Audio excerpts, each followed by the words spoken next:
প্রত্যেক ফজরের নামাজের পর দুটি হাত তার সিনা বরাবর রেখে এই তাসবিহটি 70 বার পাঠ করবে। আল্লাহ রব্বুল আলামিন তার অন্তরের মরিচিকা দূরীভূত করে দেবেন, ময়লা দূরীভূত করে দেবেন। মরিচিকার ময়লা কি? সেটি হচ্ছে আমার আপনার নামাজ পড়তে ভালো লাগে না, আমল করতে ভালো লাগে না, কোরআন তিলাওয়াত করতে ভালো লাগে না, ওয়াজ শুনতে ভালো লাগে না, অর্থাৎ ভালো কাজই আমাদের ভালো লাগে না, খারাপ কাজগুলো আমাদের ভালো লাগে।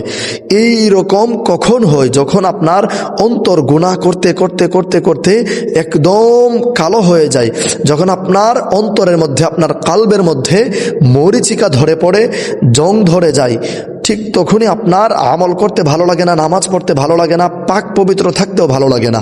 যার কারণে আপনি নামাজও পড়েন না, আপনার ভালো লাগে না, আপনি ভালো কাজও করেন না, আমল ইবাদত বন্দেগীও করেন না। তো কেন করেন না? কারণ আপনার অন্তরে মরিচিকা পড়ে গেছে, আপনার অন্তরে জং ধরে গেছে। তো আপনি যদি প্রত্যেক ফজর নামাজের পর আপনার হাত দুটি সিনা বরাবর রেখে আপনি যদি 70 বার এই দোয়াটি পাঠ করেন, তাহলে আল্লাহ রব্বুল আলামিন আপনার অন্তরের মরিচিকা দূরীভূত করে দেবেন। আপনি আবারও আগের মতো আমল করতে পারবেন, নামাজ পড়তে পারবেন, রোজা রাখতে পারবেন, বেশি বেশি ভালো কাজ করতে পারবেন, বেশি বেশি নেক আমল ইবাদত বন্দেগী করতে পারবেন ইনশাআল্লাহ। সেই তাসবিহটি হচ্ছে ইয়া ফাত্তাহু ইয়া ফাত্তাহু ইয়া ফাত্তাহু ইয়া ফাত্তাহু।